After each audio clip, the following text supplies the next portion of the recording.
warahmatullahi wabarakatuh. Selamat pagi pendengar. Jumpa lagi dalam Dialog Jambi hari ini, edisi Kamis 10 April 2025. Dan di kesempatan pagi hari ini pendengar, tadi sudah diawali dengan opini publik terkait tema kita, strategi di nasional, praktek judi online raba usia remaja. Dan saat ini kita akan berbincang bersama narasumber kita untuk perbincangan terkait seperti apa mungkin upaya-upaya yang dilakukan dalam mengantisipasi ataupun menekan angka perjudian online ini yang merambah usia remaja. Dan bagi Anda yang ingin berinteraksi langsung di dialog pagi hari ini dapat menghubungi di line telepon 0813 87440803. Dan saat ini pendengar, di ujung telepon sudah terhubung bersama kita akademisi UIN Sultan Saifuddin Jambi, ada Profesor Dr. Haji Mukhtar Latif MA di ujung telepon. Assalamualaikum, selamat pagi Pak Prof. Waalaikumsalam. Ya, pagi. Ya, sehat Pak? Sehat, alhamdulillah, barakallah. Alhamdulillah. Iya, Pak Prof dan pendengar, Pak Profesor Mukhtar Latif, seperti apa nih menanggapi bahwa ternyata Jambi ini juga termasuk provinsi tertinggi begitu untuk praktek perjudian online yang merambah di usia-usia produktif begini, usia-usia sekolah, tentunya di usia 10-20 tahun nih, bahkan ini usia mahasiswa ya Pak ya. Silakan, seperti apa nih Pak? Baik, terima kasih Bu Lili ya. Iya. Judul ini sesuatu yang memang tren ya. Tren yang merupakan bagian dari efek perkembangan teknologi informasi, perkembangan budaya yang hari ini merambah ke seantero jagat ya. Artinya bukan saja Jambi ya, dunia pun hari ini gitu. Jadi di mana kemarin malah dipicu percepatannya itu kan ketika kita menghadapi satu era COVID itu ya, 2 tahun berlangsung sehingga merubah semua gaya, sistem, bahkan juga pola pikir masyarakat, bahkan sampai ke dunia pendidikan, sehingga orang betul-betul dibawa, ditarik dalam kehidupan teknologi informasi yang siapapun tidak bisa menghindari. Bahkan anak pada semua jenjang pendidikan diarahkan pada pendidikan yang berbasis online ya gitu kan, dengan jaringan atau internet. Nah, ternyata dengan sebuah perubahan besar itu, kita melakukan perubahan dengan sistem, dengan peraturan. Tetapi ketika suasana normal kembali, kita lupa menertibkan kembali tentang bagaimana penggunaan, pendayagunaan, pemberdayaan teknologi informasi itu dalam dunia pendidikan. Sehingga dibiarkan saja dia merambah begitu dengan leluasa di semua jenjang pendidikan. Bahkan sampai hari ini pun ada yang menggunakan media pendidikan internet ini masih menjadi pendidikan pembelajaran yang dikedepankan dalam berbagai jenjang pendidikan kita. Bahkan juga saya dengar ada di tingkat anak-anak sekolah dasar gitu. Dilakukan hari ini pendidikan dengan online, seperti tugas, tagihan belajar, ujian, dan sebagainya. Sebenarnya tentu hal ini adalah hal yang memang keniscayaan ya, yang tidak mungkin kita tolak keberadaannya. Artinya pembelajaran atau juga dunia teknologi informasi ini yang merambah dalam kehidupan kita di semua segmen kehidupan. Nah, hanya persoalannya bagaimana sistem yang sudah kita buka kemarin ketika terjadinya masa pandemi itu kita tertibkan kembali seharusnya gitu kan. Jadi bagaimana pembelajaran yang dibolehkan, yang dianjurkan, kemudian juga dipakai dalam dunia pendidikan. Nah, ini yang menjadi tantangan besar bagi kita, sudah membuat sistem, pola di era pandemi, tapi kita lupa mengembalikan bahwa sekarang eranya sudah normal gitu. Sementara kebijakannya sudah terbuka secara umum. Sehingga lembaga pendidikan pun dalam dunia pembelajaran juga justru banyak menikmati pola-pola ini gitu. terutama dengan pola teknologi informasi ini pembelajaran lebih efektif dan efisien. Nah, terlebih lagi sekarang ada kebijakan yaitu tentang efisiensi di semua sektor, termasuk dunia pendidikan. Nah, ini kan akan merambah lagi nanti nih pembelajaran yang masuk ke dunia teknologi informasi ini.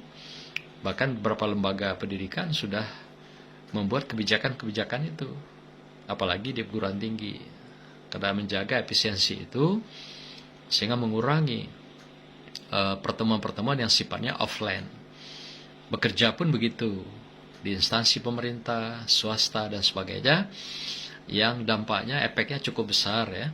Nah, saya kira ini juga dengan kebijakan-kebijakan kita ini, mau tidak mau harus kita juga tertibkan kembali sejauh mana dan apa rambu-rambu yang harus kita lakukan di dalam penggunaan teknologi informasi ini. Kita menolak juga tidak mungkin, karena memang hari ini eranya begitu ya. Setiap orang memang masuk dalam dunia seperti ini. Nah, persoalannya ketika anak-anak kita sudah tidak lagi kita tagih dalam pembelajaran, sementara mereka masih hidup dengan dunia Android yang cerdas itu. Sehingga sedikit waktu yang mereka gunakan untuk kegiatan belajar, tapi banyak waktu yang dia gunakan untuk kegiatan di luar pembelajaran. Termasuk seperti permainan-permainan yang tadi mengarahkan mereka ke judi online itu gitu. Nah, ini kita rasakan betul hari ini efeknya ya, yang sudah merambah kemana-mana. Bukan saja pada tingkat perguruan tinggi, kan kalau dari hasil penelitian itu perguruan tinggi, anak-anak kita, mahasiswa kita itu 100% sudah menggunakan jaringan internet. Nah, kemudian berapa banyak mereka yang merambah masuk ke dalam dunia pendidikan ini? Kalau perguruan tinggi itu sudah hampir sekitar 75% ya. Jadi sudah tingkat mengkhawatirkan dari jumlah pengguna internet itu. Sampai juga tingkat SMA yang tadi banyak kita khawatirkan, mereka juga sudah mendekati angka 40%, bahkan 50%. SMP sekitar 35%. SD yang kita juga khawatirkan, seperti yang digambarkan oleh Pak Gubernur itu ya, usia 10 sampai 30 tahun. Itu kan usia dari SD itu. Itu mereka sudah masuk ke dunia internet itu udah hampir mendekati 60% gitu. Karena kemarin tagihan belajar waktu masa pandemi itu. Sehingga kita lupa menertibkan kembali sistem ini. Mereka sudah keasikan. Nah, saya coba beberapa daerah, saya keliling ya. Saya ketemu anak-anak itu di luar jam belajar, masa liburan misalnya. Mereka hidup di dunia HP itu. Anak-anak PAUD hari ini misalnya ya. Orang tua memberikan bagaimana membujuk anak agar tidak nangis, tidak rewel, dikasih HP. Itu kan benih ya, benih awal untuk mereka bisa masuk ke dunia internet. Bahkan juga itu adalah persemaian untuk menuju ke dunia judi online itu. Begitu Bu Lili ya, dari pandangan awal saya. Iya. Karena tanpa sadar pun kita juga orang tua mungkin khususnya ini sudah menyebar benih ya, dengan anak usia kecil, usia anak pun sudah biasa memegang gadget begitu ya Pak ya. Artinya yang memang ya kemungkinan untuk terpapar adanya judi online pun yang mungkin dalam bentuk iklan ataupun memang waktu penggunaannya sendiri itu dimungkinkan begitu besar begitu ya Pak ya. Ya, artinya kalau dalam hal ini apa saja yang mungkin dilakukan nih Pak untuk taruhlah ini kan sudah memprihatinkan, namun kita tidak mungkin tutup mata, artinya upaya-upaya apa yang perlu dilakukan untuk mengantisipasi ataupun meminimalisir setidaknya dampak dari judi online ini sendiri yang jangan merusak generasi muda begitu Pak? Ya, tentu kembalikan kepada kontrol ya. Kontrol yang memang harus dilakukan pada mereka. Kontrol ini kan kalau dari katakan aparat, tentu membatasi ruang gerak judi online itu untuk menyebar ke dalam dunia teknologi informasi ini. Hari ini kan judi online itu kan dia masuk ke dalam informasi-informasi iklan-iklan itu. Tidak diminta, dia nongol sendiri itu kadang itu. Oh, iya. Bukan saja online, kadang situs porno juga itu masuk, kadang anak-anak yang pakai HP, pakai jaringan itu otomatis gitu. Nah, tanpa sadar kalau dia klik, masuk dia jadi anggota kan itu kan, langsung jadi member kan itu kan. Nah, walaupun awalnya mungkin dengan ada uang apa istilahnya itu, uang digital yang mereka bikin gitu. Nah, tapi kan nanti pelan-pelan mereka akan merubah dari uang digital yang mereka fasilitasi menjadi uang yang betul-betul manual gitu, uang yang sebenarnya gitu. Kan anak-anak kan memang suka masanya mencoba, mencari tahu dan selalu trial and error. Kalau mereka merasa cocok dengan apa yang mereka lakukan dalam budaya media itu, mereka akan teruskan, akan ulangi terus. Nah, itu kan dalam teori psikologi pendidikan kan juga ada itu.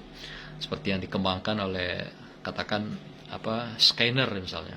Skinner itu memberikan teori yang terkenal yaitu teori perilaku itu ya. Teori operant conditioning itu. Kan bagaimana membuat orang itu bisa ketagihan. Nah, itu adalah dengan pola reward. Jadi ada itu pola pembelajaran itu Bu Lili, namanya kalau dalam kami dunia pendidikan itu pola sistem reward. Jadi anak yang katakan bisa melakukan sesuatu dikasih hadiah, anak yang prestasinya baik dikasih hadiah gitu. Itu pola judi itu seperti itu dia pakai. Teori perilaku seperti itu. Jadi pola reward. Jadi ada conditioning ya, operan yang dibikin oleh teknologi itu sehingga anak-anak dengan diberi hadiah-hadiah itu dia merasa nyaman gitu. Ya kan? Dan ingin tahu lebih jauh gitu dengan apa yang ditawarkan dengan permainan judi online itu. Atau juga dalam bentuk lain misalnya teori katakan reinforcement. Nah, mereka diberikan kesempatan sekali menang, 2 kali menang gitu kan. Itu dibikin itu memang oleh sistem judi online itu. Kan kita udah pahami betul secara transparan kan. Judi itu tidak akan pernah memberi kemenangan kepada yang main. Benar. Tapi yang menang pasti bandar gitu. Karena memang di setting begitu. Nah, jadi kalaupun ada sekali dapat wah itu bukan main ya. Tertanam dalam memorinya itu, waduh ini bisa kaya nih gitu ya. Bisa untung banyak itu. Itu sudah mulai timbul itu cara berpikir mentalnya itu. Jadi mental prem-nya itu sudah terbentuk begitu. Seakan judi itu adalah janji-janji yang akan membuat mereka kaya.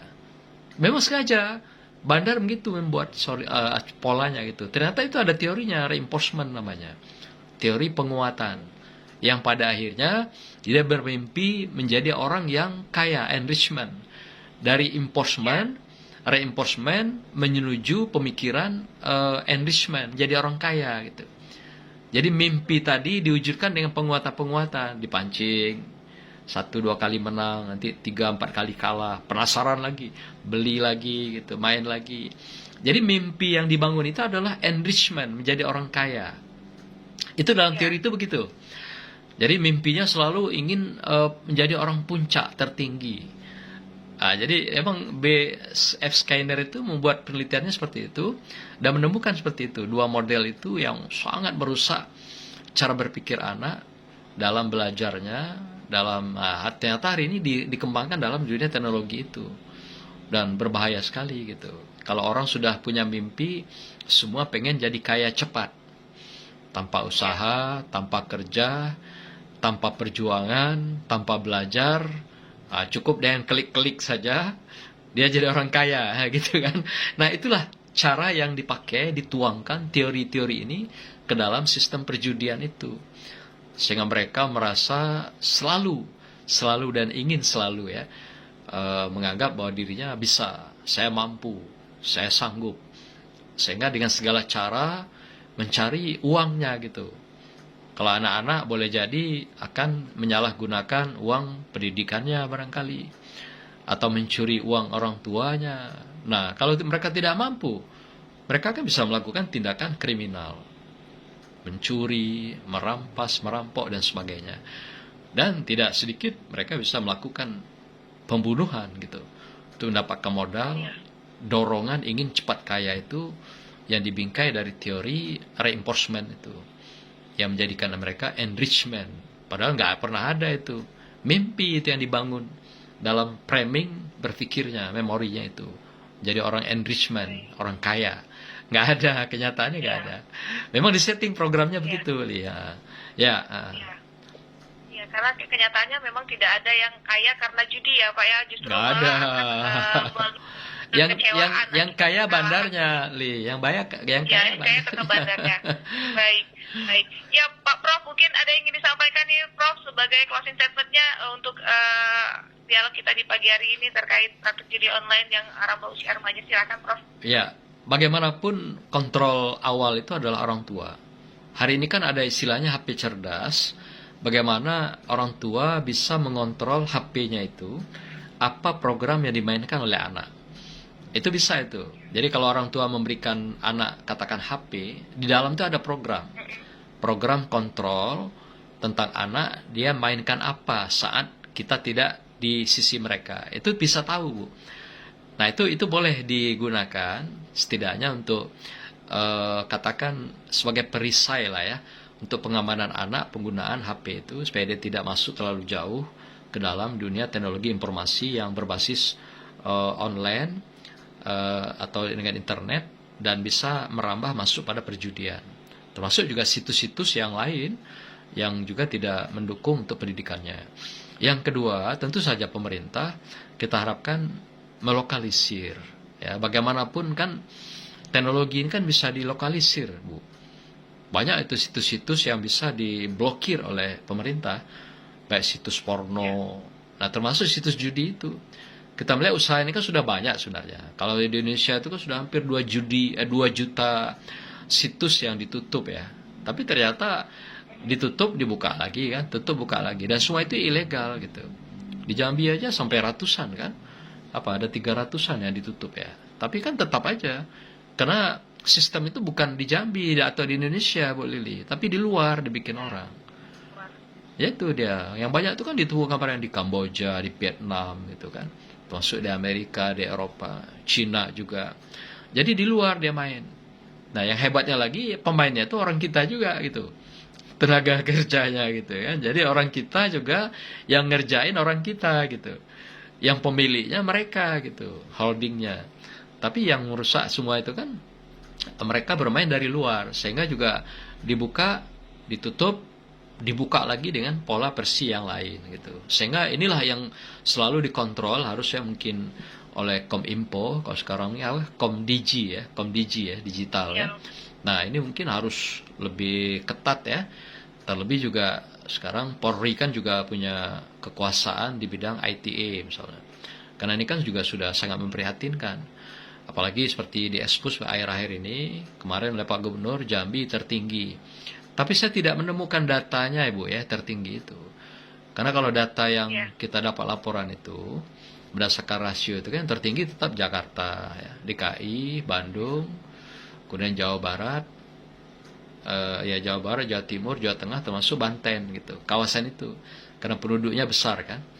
Entahlah kalau dari segi proporsi penduduk barangkali ya, sehingga pemakai itu lebih besar gitu kan. Jambi ini kan ditemukan ada sekitar 50-an ribu pengguna situs judi online itu, 50 ribu dari penduduk 3,7 juta gitu. Itu data yang ada.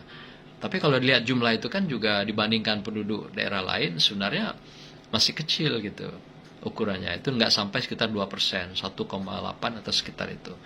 Itu yang ada di Jambi. Nah, maka itu saya tidak menemukan data yang konkret Jambi itu sebagai katakanlah judul tertinggi gitu. Samping penduduk kita mungkin kecil, mungkin apa rasio persentase penggunaannya besar sehingga dianggap kita tertinggi gitu ya kan. Kalau jumlah tertinggi tetap aja penduduk yang besar gitu ya. Ada 5 ranking itu tetap DKI, Jawa Barat itu teratas itu yang memang menguasai judul itu. Nah, tapi bagaimanapun ini kan menjadi kewaspadaan kita lah ya.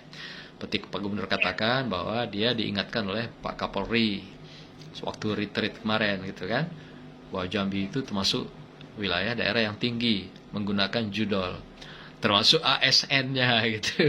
Nah, setidaknya jadikanlah ini sebagai kontrol lah ya bagi Pemda untuk mengontrol lingkungan ASN-nya, karena bagaimanapun cukup besar angka kita itu. Kalau dilihat dari aspek itu, kan tidak terlalu sulit melacak mereka yang penjudi online itu. Dari transaksi rekening gajinya kan kelihatan itu. atau rekening yang dia lain punya, berapa kali transaksi, kemana, itu kan ketahuan itu ya, gampang kok. Nah, kemudian ya kita minta aparat tetap mengontrol situs-situs ini agar juga kencang menutup, karena pasti berkompetisi dengan bandar itu, Bu Lili. Hari ini tutup, besok dia buka lagi. Hari ini tutup. Nah, memang kerjanya harus begitu, mau gak mau. Jadi dibiarkan saja tiap hari, dia akan tumbuh subur terus itu. Bayangkan, saya dapat kabar itu, dari informasi Wiki Life itu, 2 juta yang sudah ditutup. Tapi tumbuhnya 2 kali lipat gitu. Kan gila kan? Berarti mudah mereka bikin itu kan, gak terlalu sulit kan? Apalagi pakar teknologi kan dengan sangat gampang mereka bisa membuat situs-situs itu dengan cepat gitu. Nah, maka itu sedikit saja terlengah, barang ini tumbuh subur lagi dengan baik. Nah, tentu bagaimanapun kontrol orang tua tadi itu menjadi penting sekali ya. Karena yang juga menyebarkan, menyuburkan untuk masuk ke judi online itu awalnya dari internet, orang tua gitu. Maka itu tidak ada alasan hari ini, tidak ada alasan kalau orang tua gaptek. Jadi jangan sampai orang tua gaptek, nggak tahu menggunakan HP. Tahu-tahu beli HP langsung kasih anak. Dia sendiri nggak tahu menggunakan HP itu. Ini berbahaya sekali. Sama dengan memberikan racun kepada anak. Dan tinggal nunggu waktu, racun itu akan menjadi pembunuh anak itu sendiri. Dari kesehatan mentalnya, psikologisnya, termasuk spiritualnya. Di dalam penyiapan mereka sebagai generasi hari ini dan yang masa akan datang. Begitu Bu Lili ya. Baik. Terima kasih Prof. Mukhtar Latif. Semoga sehat selalu Prof. Selamat beraktivitas kembali. Assalamualaikum. Terima kasih. Sama-sama. Barakallah. Assalamualaikum. Waalaikumsalam warahmatullahi wabarakatuh.